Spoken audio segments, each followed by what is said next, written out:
Welcome, weary traveler. Tonight, let's gently drift back in time to feudal Japan, roughly the 12th to 16th centuries, and explore a day in the life of an ordinary villager. In this calm journey, we won't witness epic battles or heroic samurai, duels.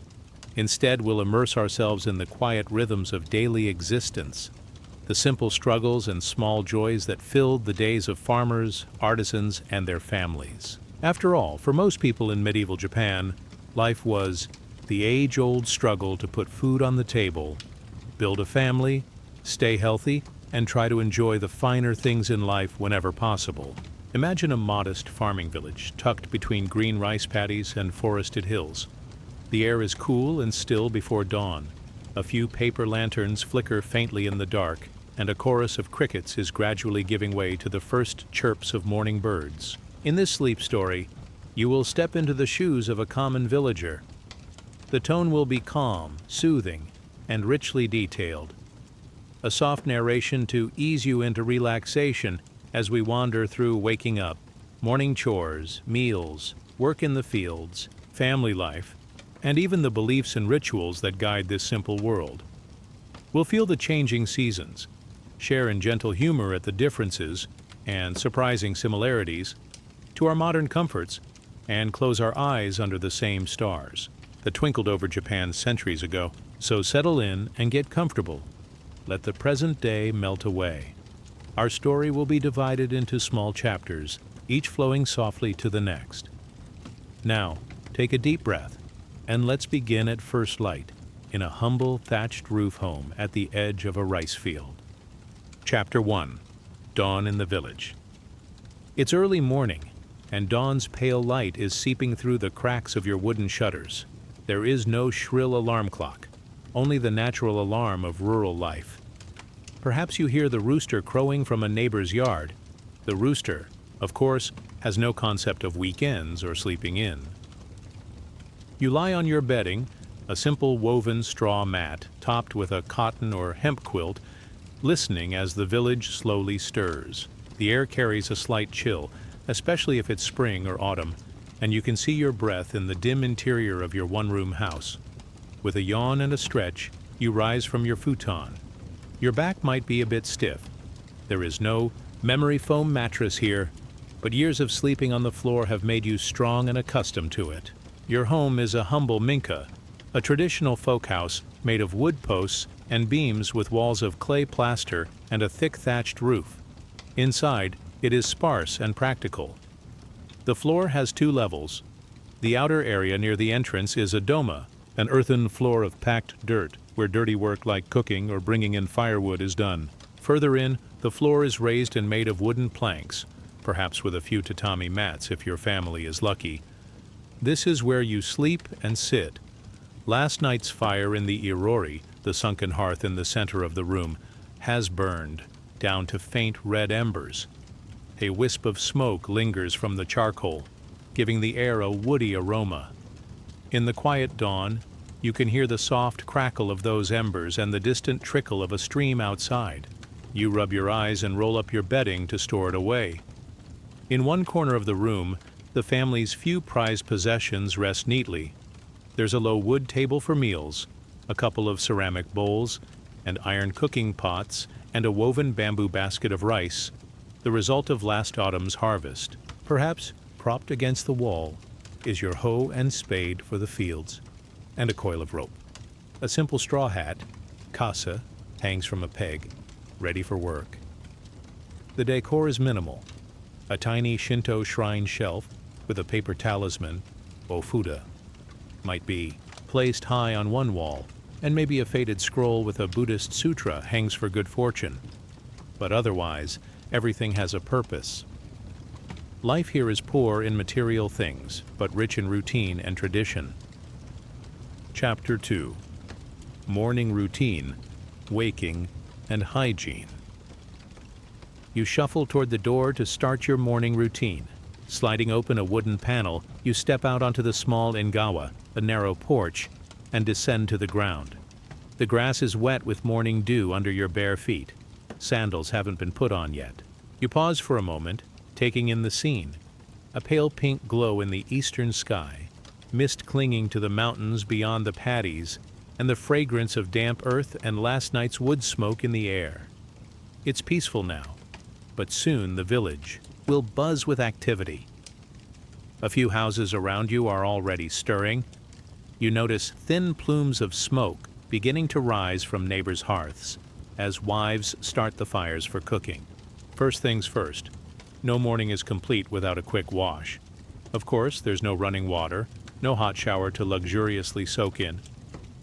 Instead, you head to the water barrel by the house. Every evening you or your wife haul water from the community well or river and fill a wooden bucket for household use. You dip a hand in. Brr, it's cold. With a resolute breath, you splash the cold water on your face. The shock of chill certainly wakes you up more effectively than any modern coffee. You scrub your face and neck with your hands, wiping away the sweat and dust of yesterday. Personal hygiene in this era is basic but not wholly neglected. The Japanese actually value cleanliness. Bathing as we know it, immersing in a tub, is a rare luxury reserved for occasional trips to the local temple's bath or a communal bathhouse, if one exists.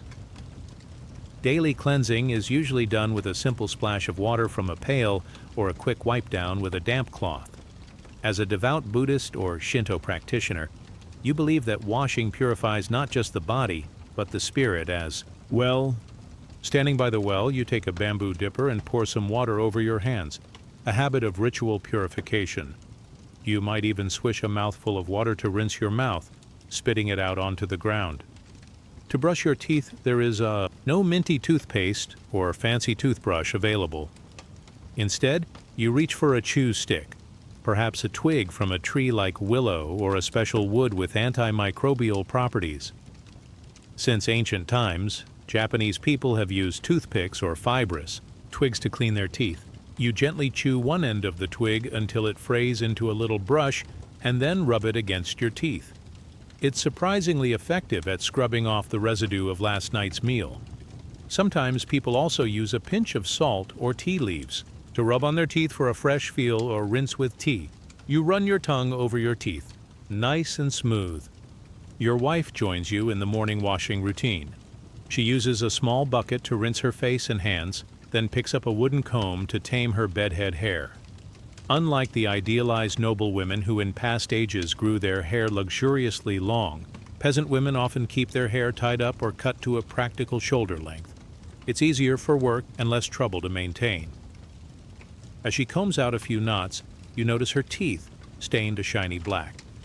Don't be alarmed. In this time and place, black teeth on a woman are considered attractive and refined. Your wife, like many married women and even some men of samurai rank, practices ohaguro, the custom of tooth blackening.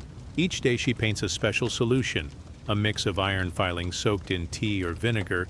It smells a bit like ink, onto her teeth, giving them a lacquered ebony sheen. This fashion might seem odd to modern sensibilities, but she finds it beautiful. An unexpected benefit. The coating actually protects her teeth from decay by sealing them, acting as a crude dental lacquer. Beauty and practicality often intertwine in these old customs. She flashes you a quick smile. To her, the black tint is a point of pride, a sign of maturity and married status. With both of you feeling a bit more refreshed, if still longing for a hot bath, which won't come until perhaps the next festival day when the temple opens its bathhouse, it's time to get dressed and stoke the fire for breakfast. The day has begun. Chapter 3. Dressing in Traditional Clothing. Stepping back inside, you prepare to dress for the day. In the faint light inside the house, you and your wife pick out your garments from a wooden chest. Clothing in medieval Japan is simple for common folk. No elaborate silk kimonos or intricate brocades. Those are for the aristocrats and wealthy. Instead, your everyday clothes are made of homespun cloth, often woven from hemp or flax, and in later years, perhaps cotton. In fact, by the late 14th century, cotton has become more available in Japan, filtering down to even commoners for clothing. Cotton is softer on the skin than hemp, so if you're lucky, you might have a cotton underrobe by now. But many of your work clothes are still coarse hemp, durable and breathable, perfect for laboring in the fields. You slip into a simple kimono-style robe. For a farmer, this is a basic wraparound garment that reaches your calves, tied with a cloth belt at the waist. The fabric is dyed in subdued, practical colors, maybe a dull brown, gray, or indigo, blue. Bright colors are expensive and usually reserved for the upper classes. Your sleeves are narrow and won't get in the way while working. In warm months, you might even leave your arms free or wear a sleeveless vest. Modesty is valued, but comfort comes first when you have a long day of labor ahead. In the heat of high summer, it's not uncommon for both men and women of the lower classes to work with minimal clothing, often just a fundoshi, loincloth, and perhaps a short happy coat, especially if slogging through flooded rice paddies under the scorching sun. But since this morning is a bit cool, you don a proper robe. Your wife's clothing is similar in form. She wears a simple work kimono as well, perhaps a bit shorter in length for ease of movement. The cloth might be a homespun undyed beige or a faded hand-me-down blue. Over it, she might wrap an apron-like cloth around her waist, useful for wiping hands and carrying things. When she goes out to the fields later, she'll tie up her sleeves with cords to keep them out of the mud. For now, as she prepares breakfast, she might tuck the ends of her long kimono sleeves back or throw on a short jacket. Practicality is key for a peasant woman. Extravagances like silk or intricate layered gowns are far beyond our reach. However, the basic style of garment, the kimono, is the great equalizer in Japanese society. From peasant to samurai to noble, everyone in this era wears some variation of this wraparound robe, the differences lying in the quality of material and detail. Lower-class clothes tend to be of more sober coloring and made of woven flax or hemp, lacking the bright embroidery or silk sheen of the elites. Now dressed, you each slip on your footwear. For you, a sturdy pair of waraji straw sandals will do. They're made from braided rice straw and tie around your feet. They don't last long in the muddy fields. You often have to weave new ones during the winter, but they are light and let your feet breathe. Sometimes, for especially cold or wet days, you have zori sandals with thicker soles, or even straw boots, zunbei, that wrap up around the calves to keep out snow. But today, regular sandals are fine. Your wife wears a similar pair, neither of. You bother with socks, tabi, unless it's very cold or you're traveling. Those are more for town dwellers or samurai. Finally, before stepping out later, you'll grab your kasa, the wide-brimmed straw hat hanging by the door. It's shaped like a shallow cone and will shield you from sun or rain in the fields. Many commoners wear these hats. They are practically a symbol of the farmer. With that and perhaps a short coat of straw, a raincoat called a mino, made from layers of straw that drape over the shoulders like a shaggy cape, in case of rain, your outfit is complete. You glance at your wife and smile, both of you clad in plain, earth-toned clothing that might seem uniform and drab to a modern observer, but they are perfectly suited to your life. Clothes are tools as much as anything else, meant to keep you warm in winter, cool in summer, and free to move about your work. A final touch. You tuck a small folding fan into your belt. Yes, even a farmer might carry a fan, especially in summer. The folding fan, OG, originated in Japan and has even become a subtle status symbol in its own way. Yours is a cheap one, of bamboo and paper, not for show, but to create a cooling breeze when the midday heat beats down. Now, fully dressed and ready, you feel the day beckoning. Your stomach rumbles softly, reminding you it's time for the first meal of the day. Let's see what's cooking for breakfast in our little kitchen alcove. Chapter 4. Breakfast, a simple meal. In one corner of the single-room house, the part with the earthen floor, your wife has already revived the hearth fire. She crouches by the aurori pit, where a few glowing coals remained from overnight, and feeds a handful of dry grass and twigs in, blowing gently until the flames crackle to life. A bit of smoke curls up toward the thatched roof. Above the hearth hangs a blackened iron kettle suspended from the rafters by a hook. The smoke also helps keep bugs out of the thatch roof, a bonus feature of indoor fires. Soon the pleasant, Aroma of steaming rice begins to fill the room, mixing with a whiff of salty miso soup that she's brewing for the family. Breakfast in this village is humble but hearty. There are no eggs and bacon, no buttered toast, no coffee. Those would be alien concepts here. Instead, you'll typically eat what's left from the previous night's dinner, perhaps warmed, up plus some fresh additions. This morning your wife has prepared a thin rice porridge, okayu, by adding water to leftover rice and boiling it into a gruel. Rice is precious, the very lifeblood of your sustenance and also your tax payment, so nothing is wasted. A porridge stretches the rice to feed many mouths. She adds a pinch of salt or a dash of fermented miso paste for flavor. The miso dissolves into a fragrant broth, creating a simple soup with a few bits of daikon radish and greens from the garden. This will warm everyone up before heading out to work. If your family is better off or it's a special occasion, you might have fresh rice steamed in the pot instead of gruel. Rice is the staple for everyone in Japan when they can get enough of it. In fact, 3 bowls of rice per meal is not uncommon for those who can afford it. As a farmer, you do get to eat rice regularly, though in harder times you might mix it with millet or barley to stretch it out.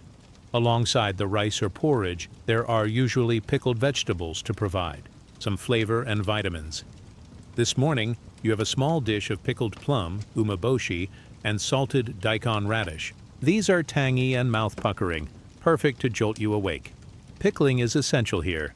It's how you preserve vegetables through seasons. Crocks of pickles sit fermenting in brine under your floor or in the shed, developing sour, salty goodness that can last all winter. Your wife also quickly grills a small fish over the coals. Perhaps it's a dried sardine or a slice of salted mackerel that a traveling fishmonger traded last week. Living inland, fresh fish is a treat, but dried or salted fish keeps well and provides protein. The savory smell of charred fish skin makes your children, still rubbing their sleepy eyes, perk up.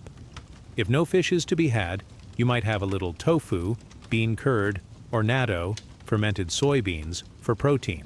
Both are common, as soybeans are grown locally and provide an important substitute for meat. In fact, meat itself, from 4-legged animals, is rarely on the menu. The influence of Buddhism means eating animals like cows or birds is officially frowned upon by the upper classes. And anyway, peasants can't afford to slaughter their working cattle or go hunting often. But you're not strictly vegetarian. If opportunity arises, you won't say no to a bit of wild boar or deer someone caught in the hills, and you certainly eat fish and maybe rabbit when available. Still, breakfast is typically meatless. As the meal finishes cooking, you all sit on the floor around the low wooden tray that serves as a table. There are no chairs. Everyone kneels or sits cross-legged on straw mats. You pick up your chopsticks, carved simply from wood. Chopsticks are the universal utensil here, used by rich and poor alike, though fancier folk might have lacquered wood or even ivory chopsticks. Yours are plain but get the job done. Before eating, you and your family put your hands together and murmur, "Itadakimasu," a phrase of thanks for the food, a tradition that will persist in Japan for centuries. Now you dig in.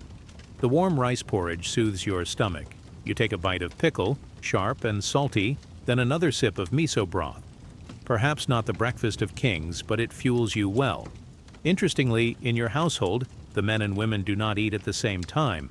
Following custom, you, the husband, eat first along with any other adult men, and sometimes the children, while your wife serves you. In traditional etiquette, a wife should serve her husband, and if you lived with your parents, the eldest daughter-in-law serves the female head of household. This morning, your family is just you, your wife, and 2 young children, so your wife cheerfully makes sure you and the kids have what you need before she sits to eat herself. She doesn't mind. It's the way things have always been, a small sign of respect and duty. In truth, by now you hardly notice this separation. It's simply part of gender roles in daily life.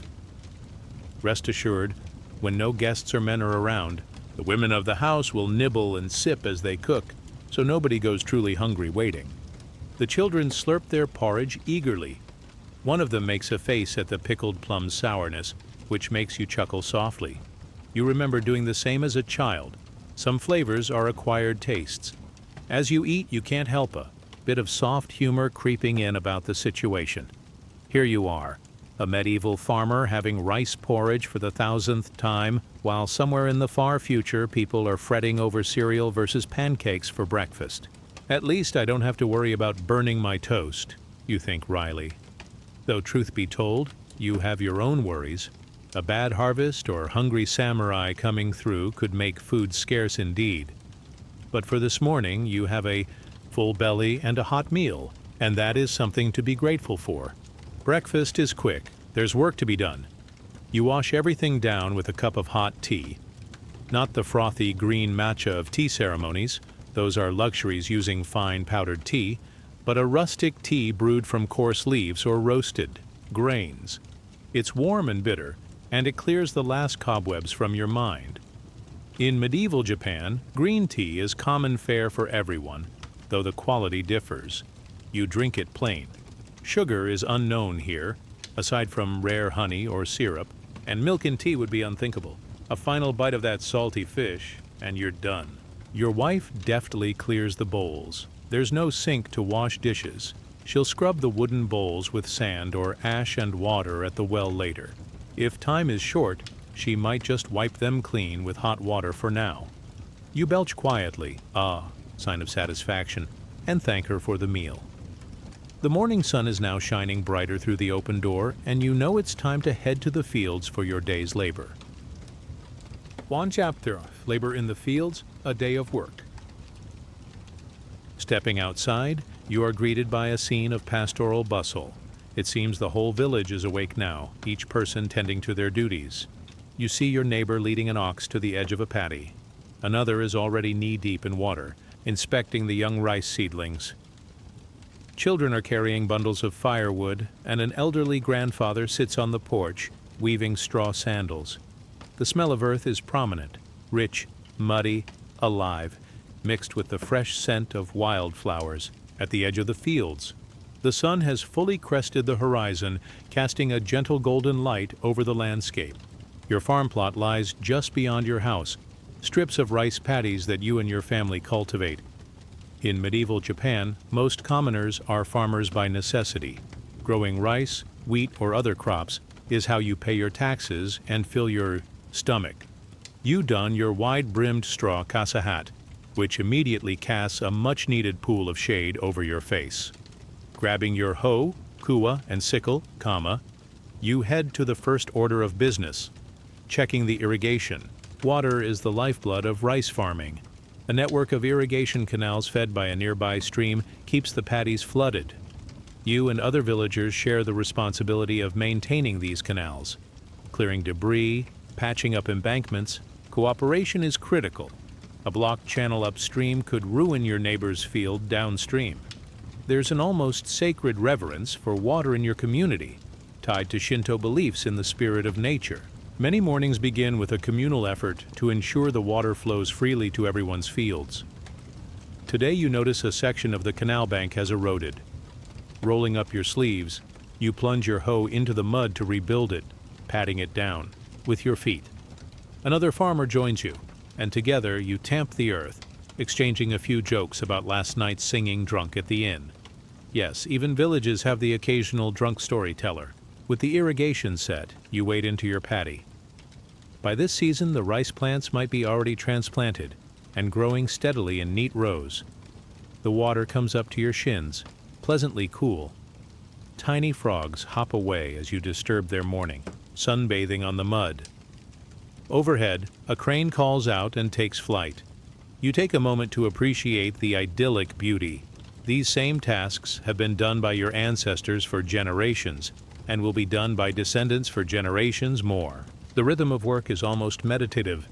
Your tasks will depend on the season. If it's spring, you could be planting rice seedlings, stooping over for hours to press each young plant into the flooded soil. If it's summer, much of the day is spent weeding and ensuring pests or birds don't eat the crop. You might place a simple scarecrow or string up reflective ribbons to keep sparrows away. In autumn, it's the grueling but joyous harvest season, cutting down the heavy rice stalks with your sickle and bundling them to dry. Let's say it's midsummer now. The rice is growing tall and green. but weeds are threatening to choke the plants. So you set about weeding by hand. One by one, you pluck out intruders, mud oozing between your fingers. It's back-breaking work, leaning over in the hot sun. But it must be done, or the harvest will suffer. By late morning, the sun climbs high and the day grows hot. Sweat beads on your forehead and trickles down your back. You pause to wipe your brow with a small tanugai cloth, a multi-purpose cotton towel tucked in your belt. You take a long drink from a bamboo flask of water you brought. The water is a bit warm by now, but it's refreshing enough. You might chew on a few grains of roasted barley for a quick energy snack, a common trick among farmers. Looking around, you see others equally hard at work. Some women from the village have come to help in the fields too, including your wife, who after finishing house chores has brought the older child along and is plucking weeds in the adjacent paddy. In truth, everyone in a peasant family contributes to farm labor when needed. Men might handle the heaviest tasks, but women are right there beside them during planting and harvest, and even children chase off pests or carry water. It's a far cry from the modern world of mechanized agriculture. No tractors, no chemical sprays, just human hands, simple tools, and maybe the help of a draft animal for plowing dry fields. In some regions and for certain crops, you might use an ox or horse to pull a plow, especially if preparing a dry field for millet or vegetables. But rice paddies are usually too marshy for heavy animals, so much of that work is done by human muscle. You recall the days of early spring when you and a neighbor took turns plowing each other's fields, one guiding the wooden plow while an ox trudged through the mud, and another prodding the ox gently. The communal spirit helps. Large tasks, like plowing and harvest, often turn into cooperative efforts where villagers help one family one day and another family the next. This way, even though each household has its own strips of land, the village works together on big jobs, sharing. Labor is needed. Such cooperation is born out of necessity. Surviving as a medieval peasant means relying on your neighbors. As midday approaches, you straighten your back and stretch, hearing a few vertebrae pop. It's time for a well-earned break. The village may not have a clock, but you all live by the sun's schedule and your stomach's intuition. Plus, on particularly hot days, the village headman might beat a drum or bell to signal the noon rest, or perhaps the distant ding of a temple bell signals the hour. Either way, you and your wife wade out of the field, feet pruning from the water, and gather under the shade of a large persimmon tree at the field's edge. It's lunchtime. Chapter 6. Midday, Meal and Rest. Sitting on the grass in the tree's shade, you untie a cloth bundle your wife brought from home. Inside are your lunch provisions, wrapped neatly in a square of cloth, furoshiki. She has packed rice balls, onigiri, for you, humble triangles, of cold rice, pressed together by hand while the rice was still warm this morning. To make them flavorful and preserve them till lunchtime, she tucked a pickled plum in the center of each rice ball. The plum's saltiness will keep the rice from spoiling in the heat, and it adds a punch of flavor. You bite in. It's a familiar comfort, the sour, salty plum and plain rice. There might also be a couple of roasted millet dumplings or a piece of that grilled fish from breakfast, saved for now. As you eat, you chat quietly with your wife and a neighbor who's joined you in the shade. Conversation is simple and folksy. You discuss the crops, whose rice is looking lush, whose field has too many weeds. You might gossip a little, perhaps about how the headman's son is talking of seeking his fortune in the town, or how an itinerant monk passed through last week with fascinating tales. The tone remains hushed and relaxed. The midday heat encourages laziness, and you all know you must return to work soon enough. Your children, having finished their lunch, run off with the other village kids for a brief playtime. They chase each other, laughing, or perhaps collect interesting stones and bugs at the edge of the fields. In medieval Japan, there's no formal playground or toys from a store, but kids invent their own fun. They might play with simple toys like spinning tops or dolls if they have them, or just use nature's playground. You watch them fondly, remembering your own childhood here. Not so different, really. Your wife takes out a bamboo tube filled with barley tea and pours you a cup. It's cool. It was kept in the shade all morning. and has a toasty flavor. You savor it slowly. There's a saying in your village that if you rush your rest, the afternoon will rush you into exhaustion. So these few moments of calm are cherished. Some of the older farmers even take a short nap, straw hat over their faces, right under the tree. You aren't that relaxed. You still have plenty of weeding to do, but you do recline on the grass, arms behind your head, looking up through the branches. The leaves of the persimmon tree rustle gently, casting dancing shadows. A lazy drone of cicadas fills the summer air. Those cicadas are the soundtrack of Japanese summers. It's almost hypnotic. As you rest, you reflect on the rhythm of your life. This routine of toil and rest, sowing and reaping, is your world. There are no weekends in the modern sense. You work as needed day in and day out. However, it's not endless drudgery. There are festivals and market days that offer breaks from the routine. We'll talk about those soon. But on a regular day like this, the work only pauses briefly for meals. In fact, common folk like you often eat multiple small meals a day to keep energy up. Unlike the nobility who eat 2 large meals, peasants may eat 3 or even 4 times, counting little snacks. You've had breakfast, now lunch, and there will be an evening supper and maybe a light snack before bed. This pattern keeps your metabolism fueled for hard labor. Before you know it, the lunch break is over. Dishes, well, lacquered wooden bento boxes, are packed up, water is drunk, and hats are donned again. You stand and dust off bits of grass from your kimono. Time to get back to the fields. Yosh, Genbaro, you mutter, a sort of, all right, let's do our best, to psych yourself up. You give your wife a nod as she heads to tend to other chores. She might go back home to sew or take the kids, or continue assisting in the fields. You, on the other hand, pick up your hoe and return to the rows of rice, ready to face the long afternoon of work under the sun. Chapter 7. Family and Social Roles in the Village. After many hours of labor, the sun is finally dipping westward. The sky glows orange, and the calls of farmers to one another, wrapping up tasks, gathering tools, echo across the paddies. Satisfied with a decent day's work, you head home, tired but content. As you walk the dirt path back into the cluster of houses, let's take a moment to understand the social fabric that holds your world together, your family and your community. You live in a society tightly structured by roles and obligations. The concept of the IE, or household, is fundamental. Your family is not just you, your wife, and children, but can include grandparents and even extended relatives living under one roof, plus any servants or farmhands, if you were prosperous enough to have them. In your case, your old parents have passed, and your siblings have married out, so it's just the nuclear family now. But even so, the idea is that everything is for the good of the family unit, i.e., rather than for individuals. You work hard, not merely for personal gain, but to support the household and maintain its honor. The 3 virtues everyone follows are obligation, obedience, and loyalty. Loyalty to one's lord and family, obedience to elders and those above, and a strong sense of duty to fulfill one's role. In your household, gender roles are clearly defined, yet interdependent.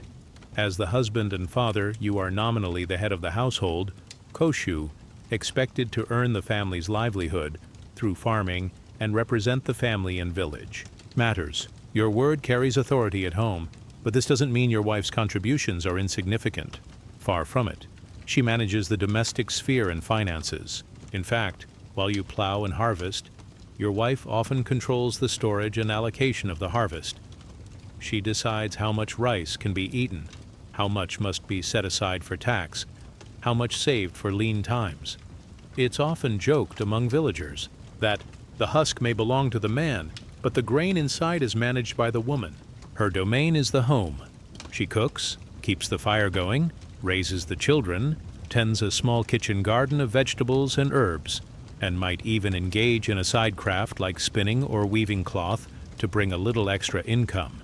Peasant women have many domestic responsibilities: caring for children, preparing food, tending any livestock like chickens.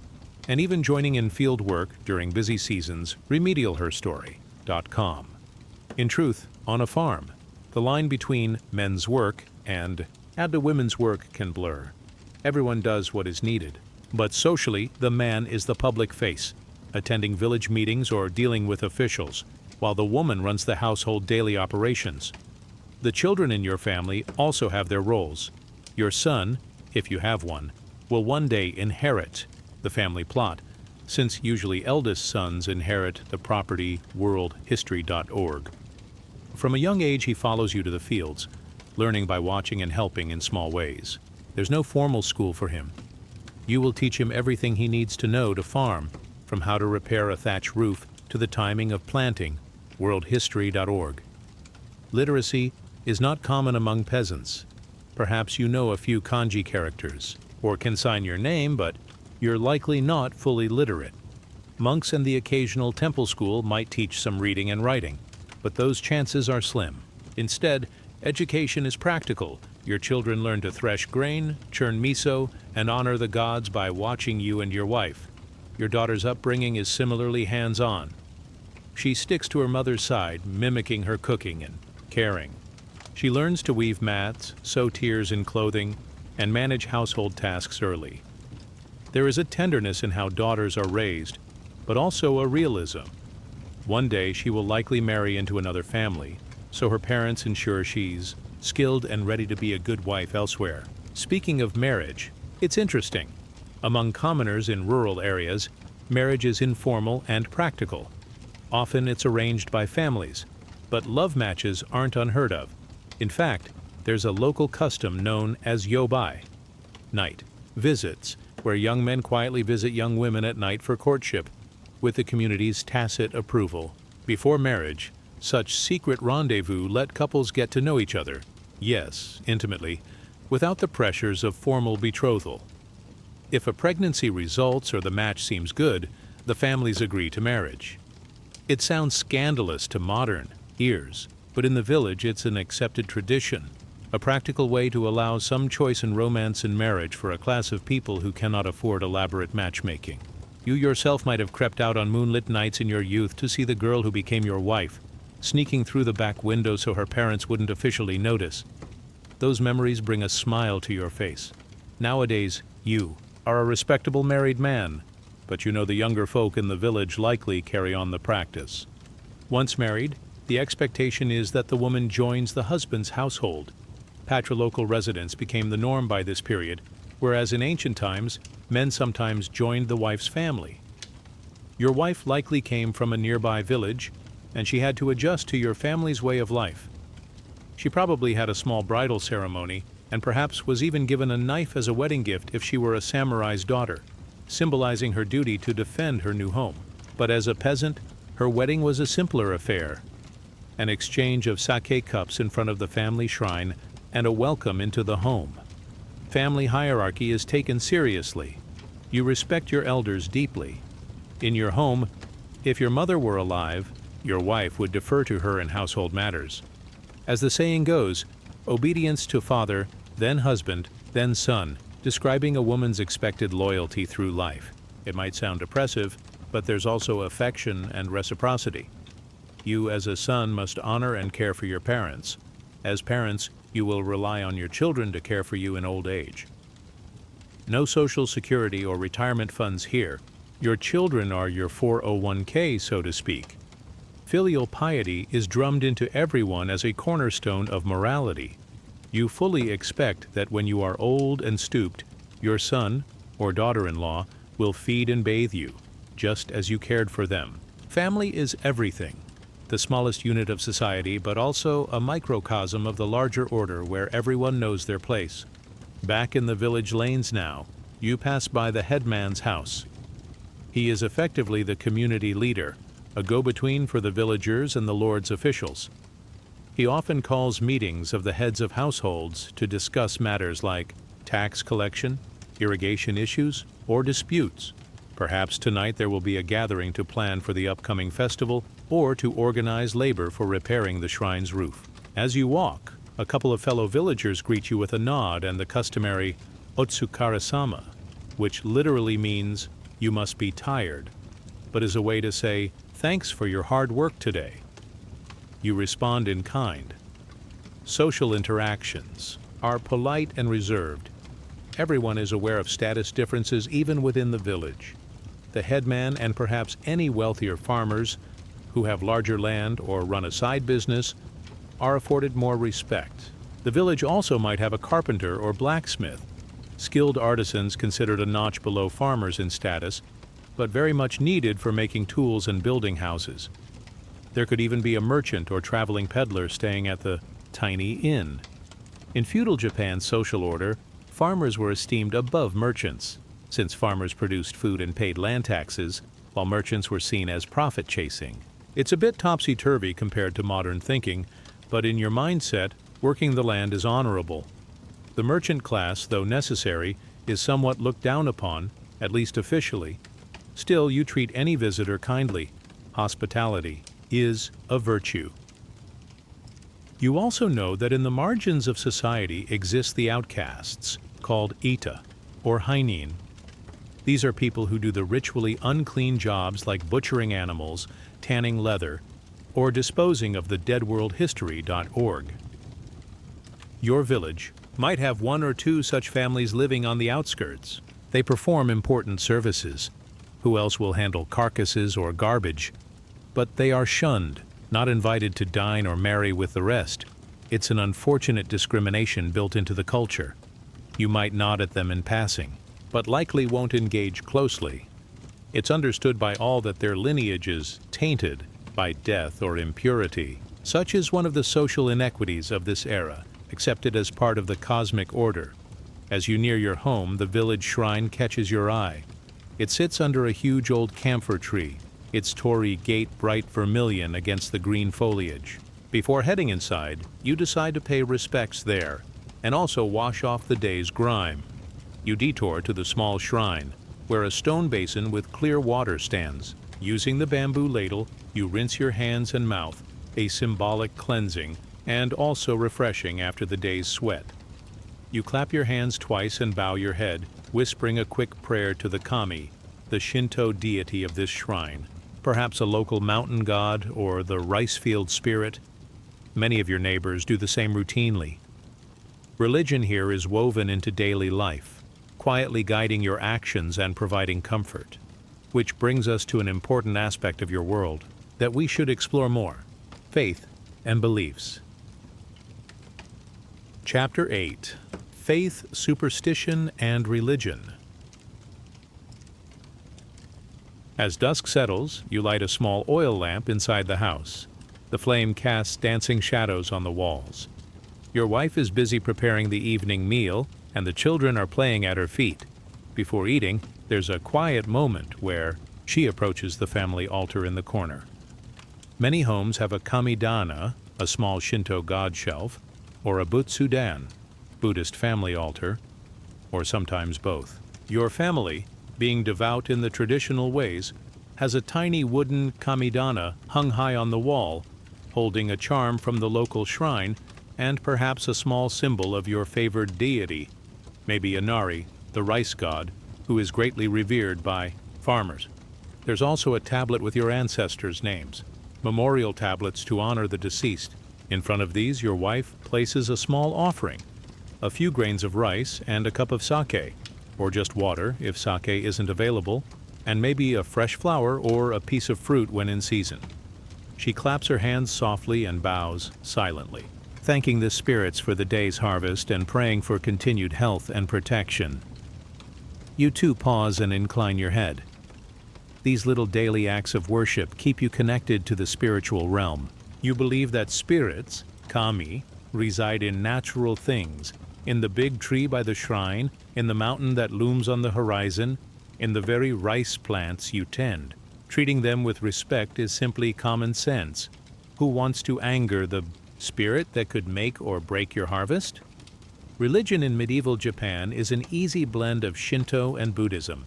They coexist and complement each other in your life. Shinto is about this world, the nature spirits, fertility, seasons, and connecting with ancestors. Buddhism addresses the afterlife and deeper questions of suffering and salvation. You and your neighbors might not grasp the high philosophical teachings, but you do participate in its practices. Perhaps you carry a string of Buddhist prayer beads, or you recite the Nembutsu, a simple chant of Namu Amida Butsu, taught by Pure Land Buddhist preachers who came through extolling salvation by the Amida Buddha's grace. Pure Land Buddhism has grown popular among common folk by this era because it promises rebirth in a Western paradise, Gokuraku, through faith, which is comforting in a hard life. There is also Zen Buddhism making rounds, but that tends to appeal more to samurai and monks than to humble farmers. You might not meditate for hours, but you do visit the local Buddhist temple on holy days and listen to the monks' sermons. The temple, likely located in a nearby town or at least a larger village, is where rites like funerals happen. We'll come to that later. Even tonight, one of those traveling holy men, perhaps a mendicant monk or a Yamabushi mountain ascetic, is lodging in the village. You recall seeing him earlier, a strange figure with a conical hat and a staff, chanting sutras or maybe blowing a horn. Such wanderers bring religious blessings in exchange for alms. If he stops by, you might give a coin or some rice and receive a talisman or prayer in return. Religion is not organized into weekly congregations like a modern church. Instead, it's woven into the fabric of everyday existence and seasonal festivals. Speaking of festivals, those are the highlight of community religious life. A few times a year, you get to rest from toil and celebrate. For example, in the new year, Oshogatsu, around late January by the lunar calendar, the entire village observes rituals to purify and invite good fortune. You clean your house thoroughly at year's end to welcome the New Year's kami. On New Year's morning, the headman might lead a ceremony at the shrine, and everyone dresses in their best. You have a nicer indigo-dyed cotton kimono reserved for such times, carefully kept without holes. There will be mochi, glutinous rice, cakes to eat, maybe even a bit of special spiced sake to sip. Children get little treats. It's a rare time of abundance and joy. You might watch or participate in a rice cake pounding event. The rhythmic thuds of the kine, mallet, into steamed rice echoing as two people smash and turn the mochi in tandem, a bit of theatrical culinary fun. Another beloved festival is Obon in the 7th lunar month, midsummer, the ancestor festival. Come Obon, you believe the spirits of the dead return home for a visit. So you light lanterns and perhaps set out food offerings to guide and welcome them. The village becomes a place of lantern light and gentle celebration at dusk. People dance. The Bon Odori, folk dances in the evenings, circling to the music of flutes and drums, giving thanks to the ancestors. Even you, with two left feet, join in the simple dance under the warm summer night, swirling with neighbors in a rare moment of levity. It's both a joyous and solemn time, remembering those who passed on. After 3 days, the spirits are sent off with prayers, and life resumes. Then there's the rice harvest festival in autumn, around the 9th month. After the grueling harvest, everyone thanks the gods for the yield. The shrine's kami, often Inari, the fox deity of rice, is honored with fresh rice, sake, and maybe the village puts on a kagura performance, a sacred dance with music to entertain the gods. Sometimes a lion dance or drum performances happen too. These events are fun.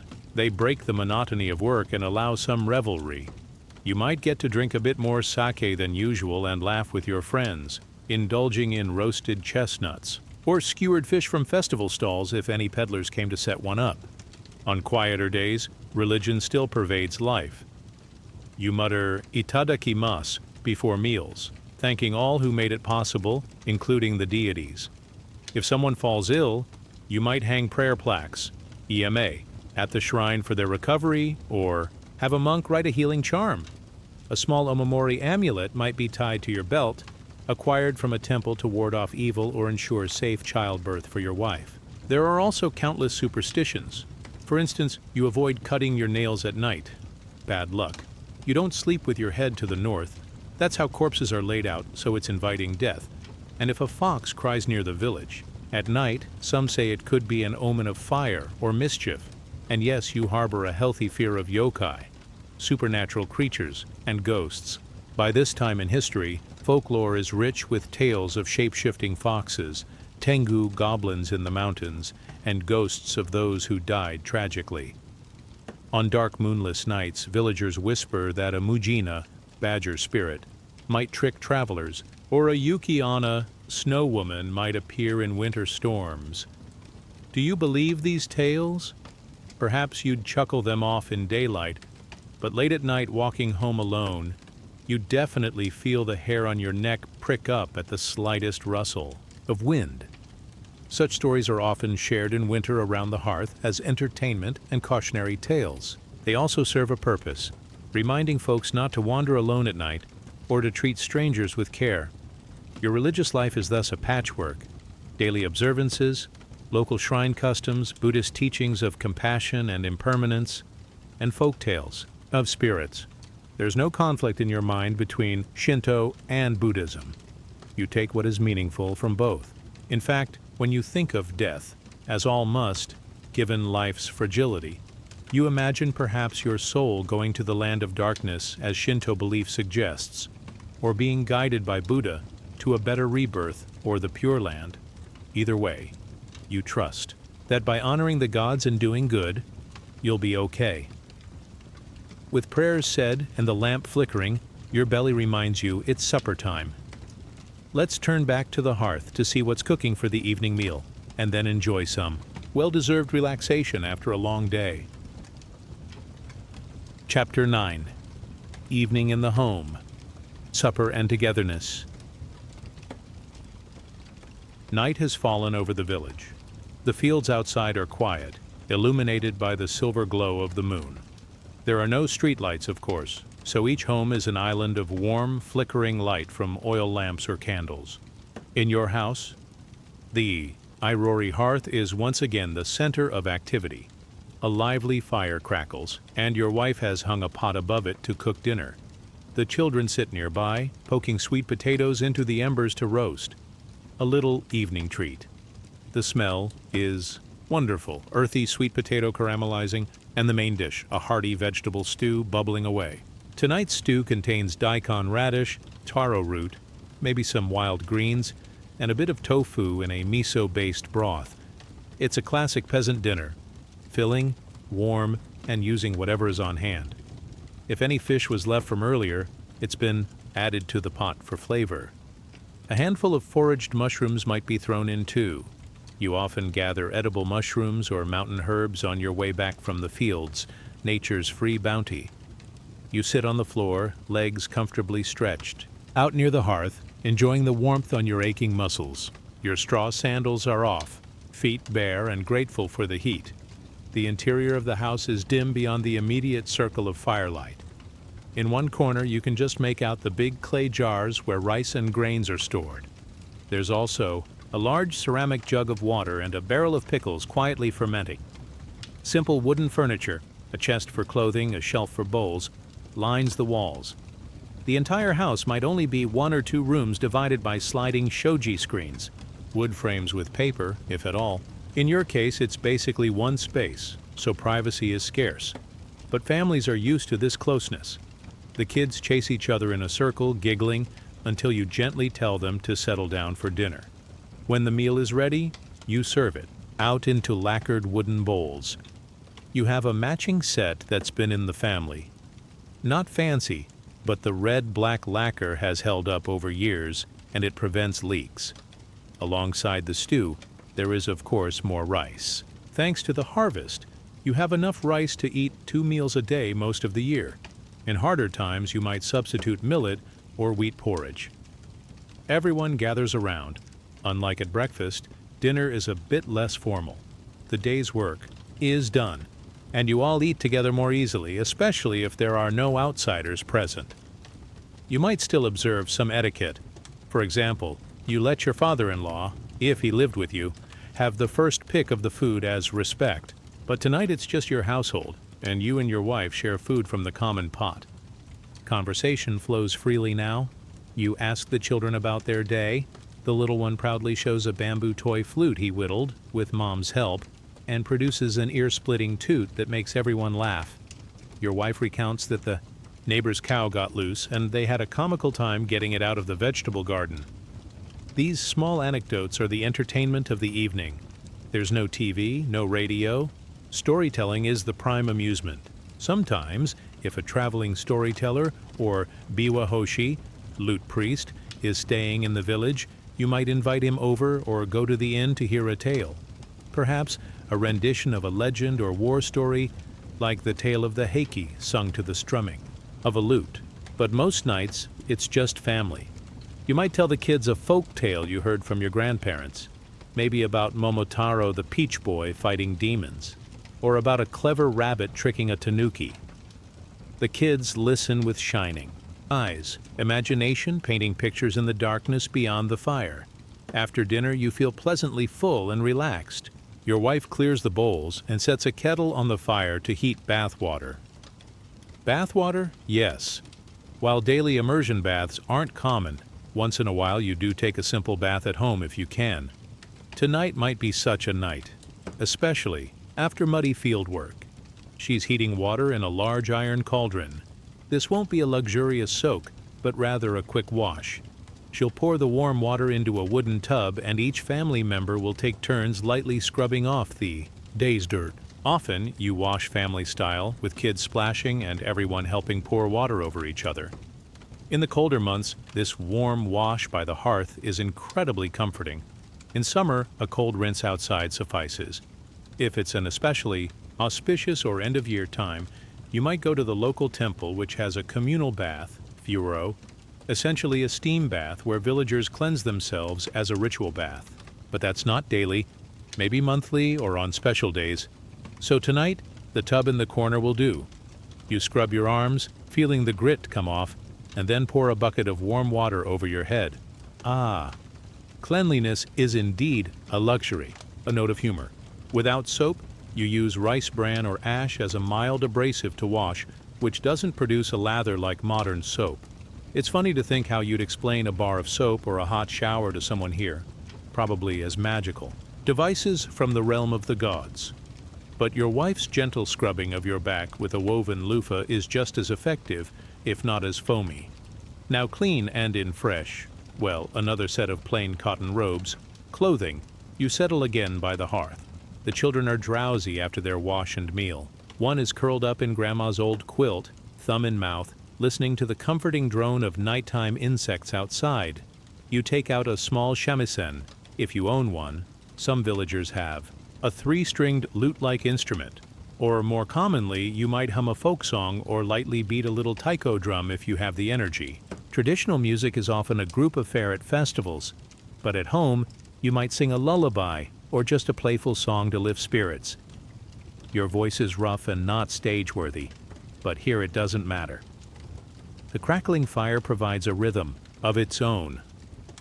Over in one corner, your wife is multitasking even in the evening. Her nimble hands are mending a piece of clothing by lamplight. Perhaps your work kimono tore at the sleeve and she's stitching it up neatly. Cloth is too precious to discard. Every patch is patched again until truly threadbare. In another season, she might be spinning yarn or weaving on a simple loom. Winter nights especially are the time for making textiles, weaving hemp fibers into new cloth for next year's clothes, or braiding straw into sandals and raincoats. This cottage industry helps your family not only use its time, but sometimes earn a bit by selling surplus cloth or goods at the market. You admire her concentration and think how in this low light, your modern self would have trouble threading a needle, yet she does it with practiced ease. The fire sparks occasionally and you adjust a log with the fire poker to keep it going. The room's warmth is cozy.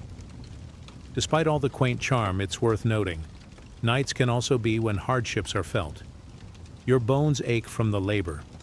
If someone is ill or a baby is fussing, the darkness can feel long. Without modern medicine, as we will discuss soon, a simple fever at night can be frightening. Tonight, fortunately, all are healthy. But you recall a winter night last year when your son was burning up with illness, and you stayed up all night placing cool cloths on his forehead, praying for dawn and relief. There is a vulnerability in pre-modern nights, out of reach of immediate help, reliant on home remedies and hope. But on this peaceful evening, such worries are at bay. You take a sip of warm sake, just a small cup that you've warmed near the fire. Sake, rice wine, is a common drink enjoyed by all classes, though as a peasant, you have it mostly on special occasions, or in small amounts nightly if you can brew it or afford it. Tonight, perhaps you had a little left over from a festival, so you indulge in a drink. It soothes your tired body and creates a slight pleasant flush. You crack a gentle joke about how the scarecrow in the field probably did more work than you today.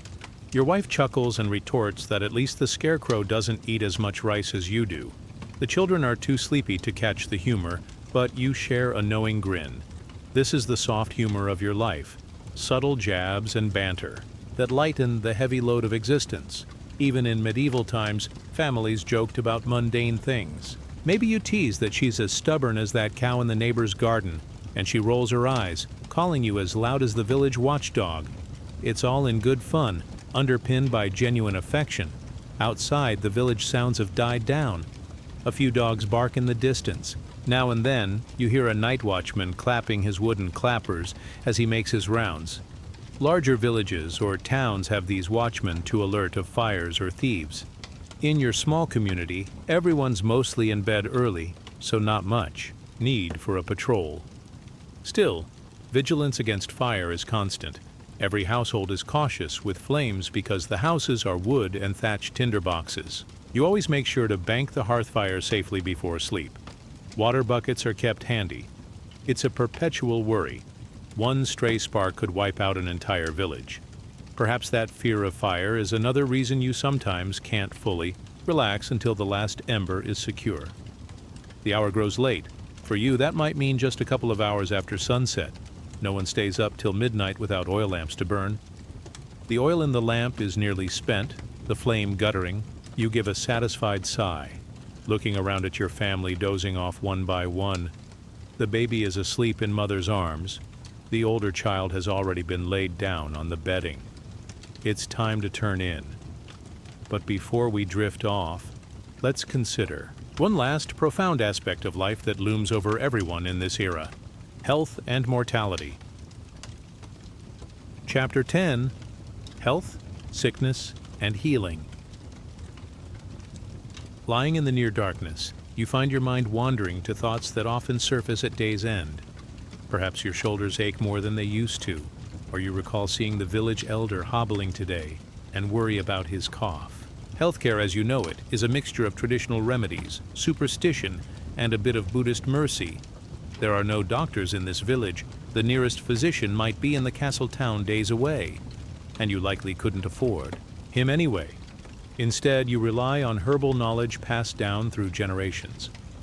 Your wife, for instance, knows that ginger and garlic can help a cold, that a poultice of moxa, mugwort, might reduce a swelling, and which local herbs can soothe a stomach ache. She keeps dried plants in small jars, chrysanthemum for fever, shiso leaf for cough, maybe some mysterious powdered roots that the shrine maiden gave her for warding off evil spirits of disease. When someone falls seriously ill, you call upon the obasan, old woman, of the village who has a reputation as a healer or midwife. She's delivered every child around and has a calming presence. She might perform acupuncture, a practice long present in East Asia, if she learned it, or simply give massages and warming treatments. A common remedy for many ills is moxibustion, burning little cones of mugwort on certain body points to stimulate healing. It's slightly painful, but people swear by it. For wounds or injuries, you clean it with alcohol, sake doubles as disinfectant, and cover with clean cloth. If infection sets in, there's little you can do beyond prayer and poultices. Thankfully, you tend to be careful with tools to avoid serious cuts. Childbirth is one of the riskiest events. Your wife has probably borne several children, not all of whom may have survived infancy. Child mortality is heartbreakingly high. Each birth is aided by that local midwife, often with other women of the village helping. They have their own time-tested methods, encouraging labor with herbal teas, using sterile rice paper to wrap the newborn, and immediately hanging a charm of easy delivery on the door to announce mother and child are safe, and to ward off malicious spirits that might prey on the vulnerable. If complications arise, it becomes a matter of fate and divine will. There's no surgery to save a breached baby in these times. Every healthy birth is thus celebrated as a near miracle. You recall the intense mixture of joy and relief when your own children were born and your wife pulled through. In those moments, even a stoic farmer like you wept openly and thanked Kannon, the Buddhist bodhisattva of mercy, for hearing your prayers. Over the years, you've seen illnesses sweep through the area. Smallpox, for instance, is a dreaded scourge. If a smallpox epidemic hits, many die, especially children. Survivors often bear pockmark scars for life. There's no cure except nursing and hope. When such outbreaks happen, people resort to spiritual means, hanging prayers and avoiding the homes of the sick to prevent spread, a rudimentary quarantine by instinct. Another frequent affliction is dysentery or diarrhea, especially in summer, if water is contaminated or food spoils. The lack of modern sanitation, the waste disposal was poor, leading to parasites and disease, contributes to this. Yes, the village latrines are just pits, and human waste is sometimes used as fertilizer, which while recycling nutrients can spread parasites if not properly composted. You've likely had intestinal worms at some point. Many folks do, causing stomach troubles and weakness. Some remedies exist, like eating bitter wormwood, but it's a common plight. If someone breaks a bone, the local healer will make a splint from bamboo and cloth, and you let it set naturally. Often bones heal crookedly, leaving lameness or disability. In those cases, the person does what they can, maybe shift to lighter work like weaving instead of farming. There's a communal effort to support those who can't fully work. As everyone knows, it could be them next. Interestingly, some healthcare comes via Buddhist temples. Monks, especially those who traveled to China, have knowledge of Chinese medicine. They might prepare special potions or have learned about pulse diagnosis and such. If you're desperate, you might carry a sick person on a palanquin to the temple a few villages away, hoping the monk can help. He might administer an exotic herbal concoction or perform a ritual. Temples often also serve as hospices for the very ill or as quarantine centers during epidemics, since caring for the sick is a merit-earning deed in Buddhism. Despite all this, life expectancy is not as short as one might think.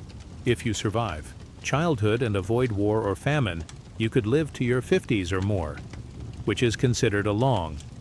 In fact, studies suggest that medieval Japanese who made it to adulthood often lived longer than their European counterparts of the same era. The average life expectancy might be around 50 in good times, which is relatively high for pre-modern standards. Europe was about 40. Some of your fellow villagers have even seen 60 or 70 winters, though they are bent like old oak trees. The reasons? Possibly a diet with lots of vegetables and less fatty meat, the cleanliness habits reducing certain diseases, and a bit of genetic luck. But every life is still precarious. You've known the grief of burying a sibling lost to fever, and a friend lost to a minor cut that festered, so you take health seriously in a philosophical way. You try to live a balanced life. Eat moderately, work diligently, but rest when needed, keep clean, and keep the gods appeased.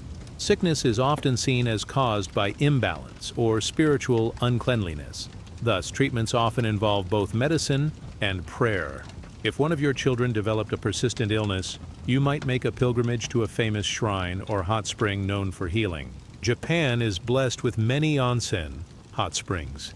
And even in medieval times, people knew some had curative powers for skin diseases or rheumatism.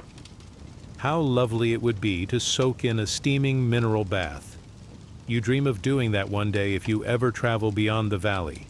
Alas, sometimes all efforts fail, and the end comes. Death visits the household. It is a sorrowful but accepted part of life. The family and community come together when someone dies. You would lay the body respectfully, perhaps wash it with warm water and dress it in a white kimono, symbolic of a pilgrim's outfit for the journey to the other world. If you can afford it or local custom dictates, the body might be cremated on a pyre. Cremation, kaso, is a common way to handle the dead in Japan. The ashes are then collected in an urn and buried or placed in the family grave, often at the Buddhist temple. Those less well off might bury the body in the earth instead. But cremation is preferred to release the spirit cleanly. There will be a funeral ceremony led by a Buddhist priest with sutras chanted to guide the soul. You've attended these, the deep, sonorous chant of the Heart Sutra, the smell of incense thick in the air, everyone kneeling and bowing in memory of the deceased. It's both mournful and oddly comforting. The ritual provides closure and a sense of order. The priest talks of impermanence, mujo, reminding everyone that life is fleeting like morning dew. This resonates. You see it every day in the fields, as plants sprout and wither. After a death, you observe a mourning period. The family may wear somber clothes, plain white or later black robes, and avoid celebrations for 49 days, a period Buddhists believe it takes for the soul to be judged or reincarnated. At Obon each year, you specifically remember that person with lanterns and prayers. Ancestor spirits are believed to watch over the family, so you keep them nourished with memorial offerings, and in turn hope they protect you. Death in this world doesn't sever ties completely. It changes them. The dead become part of the unseen community that still matters. You call them hotoke, Buddhas, once they pass, a respectful term. The thoughts of these serious matters swirl in your mind as you stare at the dying embers of the fire. How fragile life is, and yet how resilient the human spirit that carries on. You feel grateful that today your household is intact and in relative health, with enough food and a roof overhead. Not every day is so fortunate. Famine or war could disrupt everything. Indeed, you've heard rumors of conflict, feudal lords, daimyo, fighting in distant provinces, especially in these 15th, 16th centuries, which are war-torn in many regions. Sometimes you worry, will the war come here? You recall years ago, when a band of samurai passed through, demanding tax rice to fund their campaign. It was tense, but the headman negotiated and the village managed without violence. Still, the possibility lingers. If outright war threatened, you'd have little recourse but to flee into the hills or hide your grain. You hope peace will prevail. For a farmer, peace is the best fertile ground. With these heavy thoughts, you also find comfort. Your faith, your family, and your community provide meaning and support. You may lack modern luxuries, but you have what many in later eras yearn for: a clear place in the world, a close connection to nature and kin, and an acceptance of life's seasons. Chapter 11. Night's Peace and Tomorrow's Promise. The hour is now late. The fire has been reduced to a soft glow, just enough to keep the chill away. One by one, your family members have nodded off. You gently reposition your children onto the bedding spread on the floor, layered straw mats, and quilts to cushion against the hard wood. They snuggle together like puppies, sharing warmth. You and your wife lay out your own bedding nearby. There is no separate bedroom. Privacy in the modern sense doesn't exist, but you are used to it. In fact, there's a comforting solidarity in sleeping together as a family under the same roof. In winter, you all huddle closer, sometimes even bringing in a prized brazier of hot coals or placing a thick quilt over the table with a coal pan underneath, an early form of kotatsu, to keep feet warm.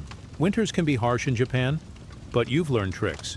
You heat stones by the fire and wrap them to use as foot warmers in bed. You and your wife wear extra layers or old robes as pajamas. Tonight, though, let's say it's a mild night of late summer, with cool breezes wafting through the cracks in the walls. A light mosquito net has been hung to drape over the bedding area, offering some protection from biting insects. You can hear the gentle chirp of crickets outside, a nocturnal lullaby that is as old as time. Lying on your back, you gaze up at the rafters of your dark home. Through a gap in the thatch or a tiny open window, you see a piece of the night sky sprinkled with stars. Without electric lights, the heavens are brilliantly illuminated. The Milky Way looks like a silver river. You remember a folk tale that it's the river of souls, or the path of the deities Oriheim and Hikoboshi. The weaver and the cowherd stars. It's reassuring to see the stars, the same stars your ancestors looked upon, and feel a part of that continuum. Your wife yawns and turns to you, whispering a final thought about a chore tomorrow or a kind word to lull you to sleep. You respond softly, maybe squeezing her hand.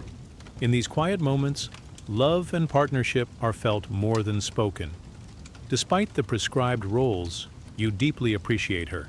She is your life partner through hardship and happiness. In your own way, you express this, perhaps saying oyasumi, good night, with warmth.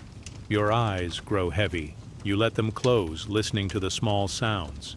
The crackle of an ember, the sigh of someone shifting in sleep, a distant owl hooting in the forest. Your last wakeful thought is that tomorrow will be another day much like today, and that is okay.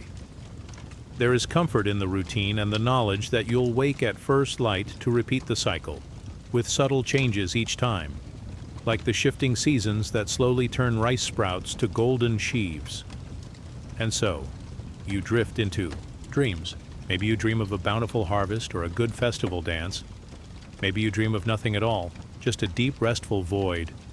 Outside, the village is utterly dark and silent now, save for the nocturnal creatures.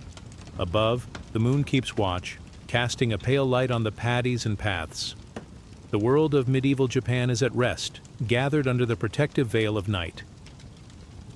In this calm state, one realizes that though centuries apart, the core of human life remains relatable, working for sustenance, caring for loved ones, finding moments of joy, fearing the unknown, and hoping for a better tomorrow.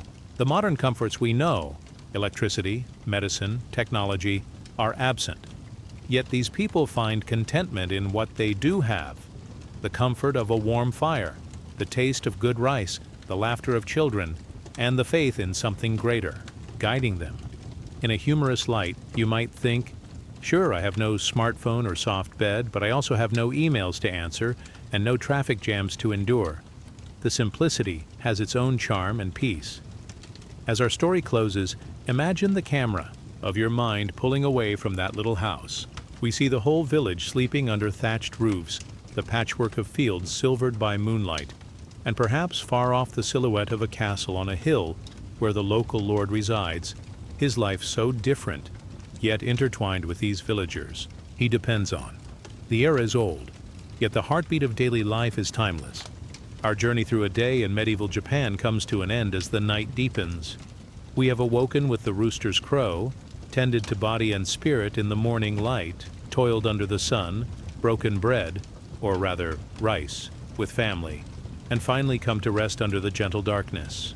Through richly textured scenes, we've witnessed how common people, farmers and villagers, lived, how they dressed in homespun hemp and cotton, what they ate from dawn to dusk, how they labored and loved, and how they coped with nature's seasons and life's uncertainties. We've heard the echoes of Shinto prayers at the shrine and the chant of Buddhist sutras, smelled the wood smoke and miso, felt the mud of the rice field and the warmth of the hearth. We've even shared in their humor, laughing at pesky mosquitoes or the stubborn cow, and drawn parallels to our modern lives, appreciating conveniences like running water and soft beds a little more perhaps. This script, Gentle Listener, was crafted in a calm, soothing narrative to resemble a sleep story. The intention is that as you listened, you not only learned about history, but also felt lulled by the steady, rhythmic life of this bygone era. The immersion in sensory details, from the creaking floorboards to the taste of pickled plum, aimed to transport you peacefully into that world. The tone remained soft and reassuring, even when touching on serious topics like death or illness, treating them as a natural part of the cycle of life rather than something to fear. If you find yourself drifting to sleep now, let it be with images of a tranquil Japanese village in your mind. Perhaps you hear the distant temple bell or envision fireflies dancing over the rice paddies on a summer night. You might even imagine the feel of a futon beneath you and a cool night breeze through. Paper screens, as if you too were a traveler spending a night in this village. In a way, by exploring the past in such an immersive manner, we've bridged time, realizing that while the context changes, the essence of daily life, with its mix of toil and rest, worry and laughter, is universally human. Tomorrow, when you awake in your comfortable modern bed, no doubt, you might carry a bit of this old wisdom with you, a reminder to enjoy the simple things: a morning light, a warm meal, the presence of family, and perhaps a tiny part of you will feel gratitude, not only for modern comforts but for the heritage of those who came before, living ordinary lives that collectively built the fabric of history. For now, let the calm of feudal Japan's night assure you that all is in order. The fields are tended, the kami are honored, the hearth is warm, and the family is safe together. As the sleepless historian style encourages, let boring history lull you gently. The quiet heroism of everyday people is the soothing melody here. Close your eyes and breathe in that imaginary petrichor of an era long gone. In this relaxed state, you join our farmer in much-needed slumber. Oyasumi Nasai. Good night.